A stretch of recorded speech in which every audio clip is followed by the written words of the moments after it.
All nations are treated equally in context of voting rights, or else the new permanent members must also be given the veto.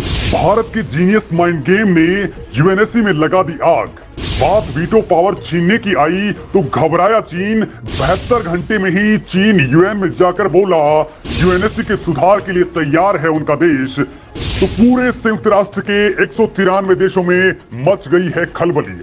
दोस्तों, UNSC में जो आग भारत ने लगाई है उसकी आंच जब चीन पर आई तो अब चीन ने एक ऐसा स्टेप लिया है जिससे करोड़ों भारतीय बाग बाग हो सकते हैं। अब दोस्तों, ऐसा तूफान उठा है जो या तो वीटो पावर को जड़ से उखाड़ फेंकेगा या फिर जल्द भारत के पास में वीटो पावर आने वाला है। मतलब दोस्तों, जैसा कि मैंने आपको पिछले वीडियो में बताया था कि भारत ने अब आर या पार वाला कार्ड खेल दिया है और इस कार्ड से सबसे ज्यादा चोट चीन पर ही लगी है, जिसके बाद वो करा उठा है। इसे दोस्तों आप ऐसे समझ सकते हैं कि उसने अपने पूर्व विदेश मंत्री और कम्युनिस्ट पार्टी ऑफ चाइना के फॉरेन अफेयर्स कमीशन के डायरेक्टर वांग यी को बड़े मिशन पर लगा दिया है। वांग यी ने भारत के एक्शन के तुरंत बाद ही यूएनएससी में रिफॉर्म को लेकर के ताबड़तोड़ मीटिंग्स की हैं। आप ये तस्वीर साफ तौर पर देख सकते हैं जिसमें वो यूएनएससी में सुधारों को लेकर के इंटर गवर्नमेंटल नेगोशिएशंस की टीम के साथ में बातचीत कर रहे हैं, जिसमें वो यूएनएससी में सुधारों को लेकर के इंटर गवर्नमेंटल नेगोशिएशंस की टीम से मिल रहे हैं। और इस दौरान चीन ने कुछ ऐसा कहा है उससे आपको भी लग जाएगा कि अब चीन ने भारत के आगे घुटने टेक दिए हैं। मतलब चीन की दादागिरी अब धड़ाम हो चुकी है। तो आखिर भारत ने ऐसा क्या कह दिया जिसके बाद चीन की हालत खराब हो चुकी है। और अब चीन ने जब खुला ऐलान कर दिया है तो फिर क्या भारत को जल्द ही वीटो पावर मिल जाएगा या फिर कुछ दिक्कतें या लड़ाई अभी लड़नी बाकी है। तो चलिए दोस्तों, इससे जानते हैं। सबसे पहले मैं आपको बताता हूं भारत का वो जीनियस माइंड गेम जिसके जाल में केवल 72 घंटे के अंदर चीन जकड़ चुका है। उसके बाद दोस्तों हम चीन के बयान को डिकोड करेंगे, क्योंकि पतली आंखों के पीछे छुपे धूर्त दिमाग को पढ़ने में बड़े बड़ों से गलती हो जाती है। जो नेहरू जी नहीं पढ़ पाए वो क्या मोदी जी ने डिकोड कर लिया है। तो चलिए दोस्तों इसे जानते हैं। तो दोस्तों, संयुक्त राष्ट्र में भारत के वीटो को लटकाने के मामले पर टीम इंडिया ने 26 अप्रैल को बहुत ही बोल्ड और स्ट्रॉन्ग रिएक्शंस दिए थे।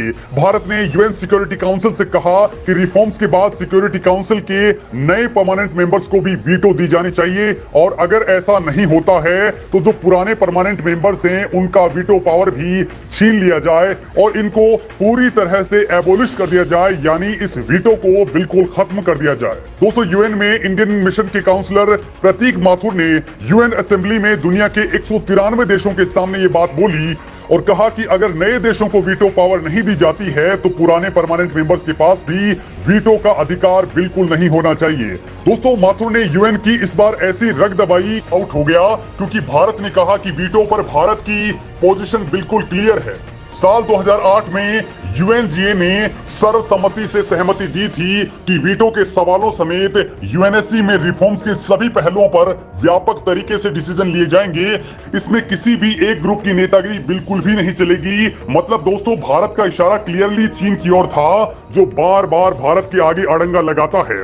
दोस्तों, भारत ने वीटो देशों की दादागिरी पर एक बार फिर से बमबारी करते हुए कहा कि वीटो यूज करने का स्पेशल पावर केवल 5 देशों के पास है जो बाकी के देशों के संप्रभु समानता की अवधारणा के खिलाफ है। और ये आज भी सेकेंड वर्ल्ड वॉर के माइंडसेट को दिखाता है। लिहाजा अब या तो P5 नेशन से वीटो पावर छीन लिया जाए और सभी फैसले 193 सदस्य देशों की वोटिंग के आधार पर हों, या फिर नए मेंबर्स को वीटो पावर देकर इस संस्था में सुधार किया जाए। भारत ने अफ्रीकन कंट्रीज और लैटिन अमेरिकन कंट्रीज को भी साथ लिया और इनको लेकर भी कहा कि सिक्योरिटी काउंसिल ने वर्ल्ड वॉर 2 के माइंडसेट के आगे चलते हुए इन अफ्रीका और लैटिन अमेरिकन कंट्रीज को कोई रिप्रेजेंटेशन ही नहीं दिया। दोस्तों, भारत ने पहली बार क्लियरली कहा कि वीटो पावर को खत्म करने से भारत को कोई दिक्कत नहीं है, लेकिन अगर ये रहता है तो फिर नए परमानेंट मेंबर्स को भी दी जानी चाहिए। दोस्तों, प्रतीक माथुर से पहले यूएन में भारत की परमानेंट रिप्रेजेंटेटिव रुचिरा कंबोज ने भी इन P5 नेशंस को जमकर के लताड़ा था और कहा था कि वीटो वाले 5 देशों की राय को 188 देशों पर नहीं थोपा जा सकता है। वहीं दोस्तों, विदेश मंत्री एस जयशंकर ने भी क्लियर कट कहा कि 77 साल हो चुके हैं, अब इस संस्था को बदलने की दरकार है।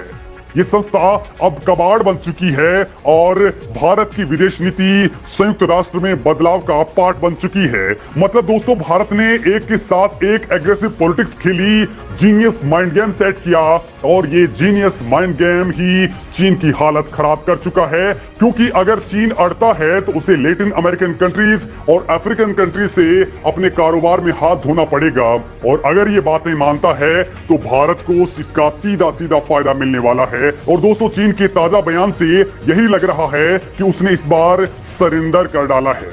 चीन की ओर से वांग यी ने कहा है कि यूएनएससी का परमानेंट मेंबर होने के नाते चीन ने हमेशा संयुक्त राष्ट्र के कॉल्स का सपोर्ट किया है और अब वो इस यूएन के कामों में बहुपक्षवाद के बैनर को ऊंचा रखने में यकीन रखता है। यानी इसमें बाकी देश भी शामिल होने चाहिए ताकि यूएनएससी दुनिया में शांति, सुरक्षा और विकास को बनाए रख सके। दोस्तों, चीन ने कहा है कि वो यूएनएससी में फेयर और जस्टिस के साथ ही छोटे और मझोले देशों को मौका देना चाहता है। अब सभी देश सहमति से सुधारों का निर्णय लें ताकि अफ्रीका के साथ हुए अन्याय भी दूर हो सके। यानी दोस्तों, जिन जिन पॉइंट्स पर इंडिया ने हवा दी उन पर चीन अब रजामंदी दिखा रहा है। मतलब अब रास्ता बनता दिख रहा है, क्योंकि इस बार जो आग भारत ने लगाई है उसकी तपिश बहुत तेज है। और दोस्तों, यूएन को लेकर के कहा भी जाता है कि वहां आग लगाए बगैर कुछ नहीं होता है। तो वहीं जियोपॉलिटिक्स में दोस्तों कहा जाता है कि there are decades where nothing happens and there are weeks where decades happen. मतलब दोस्तों कि कभी कभी बदलाव सदियों तक नहीं होते और कभी कभी एक ही पल में सदियों के बदलाव कम पड़ जाते हैं। इस वक्त बड़ी हलचल हो रही है और अब एक्सपर्ट कह रहे हैं कि यूएन का चार्टर रिव्यू होकर के ही रहेगा, क्योंकि पिछली बार 60s के दशक में यूएनएससी एक्सपेंड हुई थी, तब 11 से 15 मेंबर हुए थे और तब भी सभी परमानेंट मेंबर्स ने इसके सपोर्ट में वोट नहीं किया था। अमेरिका, चाइना, यूके ने सपोर्ट में तो फ्रांस और रशिया ने अपोज किया था, लेकिन तब भी चार्टर अमेंडमेंट हो गया था। मतलब जब प्रेशर बिल्डअप होता है, जब चेंज की जरूरत होती है, जब खुद यूएन को लगता है कि अगर ऐसा नहीं हुआ तो ये संस्था बिखर जाएगी, बेकार हो जाएगी, देश उससे बाहर चले जाएंगे, तो बदलाव होकर के रहता है। और इस बार भारत ने कुछ ऐसा ही माहौल बना दिया है। बड़ी बात तो यह है दोस्तों कि आज की डेट में फाइनेंशियल पोजीशन, डेमोग्राफिक चेंजिंग और पावर डायनेमिक्स सब कुछ इंडिया के फेवर में है। भारत पीस कीपिंग मिशन में भी चीन को छोड़ दें तो बाकी P4 नेशन से कहीं आगे है। वर्ल्ड की बिगेस्ट डेमोक्रेसी है और मोस्ट पॉपुलेटेड कंट्री है। भारत इस वक्त G20 का प्रेसिडेंट है, एससीओ की प्रेसिडेंसी कर रहा है, स्पेस में महाशक्ति बनने की ओर है, मिलिट्री और डिफेंस में भारत की ताकत का लोहा दुनिया मान रही है। तो वहीं यूएन को $40 मिलियन से ज्यादा की ग्रांट भारत हर साल देता है। अब तक 2 लाख से ज्यादा ट्रूप्स को यूएन के पीस कीपिंग मिशन में भेज चुका है। और सबसे बड़ी बात, भारत आज एक बेहद पावरफुल नेशन बन चुका है। जहां रूस, अमेरिका और चीन की नहीं चलती है, वो देश भी भारत की बात को गौर से सुनते हैं। ये बात आपने अभी सूडान के अंदर अपने लोगों को निकालते वक्त देख भी ली ही होगी। और बड़ी बात यह है कि भारत को भी पता है कि अगर यूएन सिक्योरिटी काउंसिल में रिफॉर्म होता है तो भारत को परमानेंट सीट जरूर मिलेगी, लेकिन बिना वीटो पावर के परमानेंट सीट लेना भारत को गवारा नहीं है। लिहाजा दोस्तों, अब भारत ने माइंड गेम वाली पॉलिटिक्स खेलना शुरू कर दिया है, जिसके 72 घंटे के अंदर पहला नतीजा भी आ चुका है। तो उम्मीद करिए दोस्तों कि बहुत जल्द भारत के हाथ में या तो ये वीटो होगा, अगर वीटो नहीं होगा तो ये संस्था के अंदर भी वीटो पावर नहीं ही होगा। आपका इस मामले में क्या कुछ कहना है, कमेंट करके जरूर बताएं।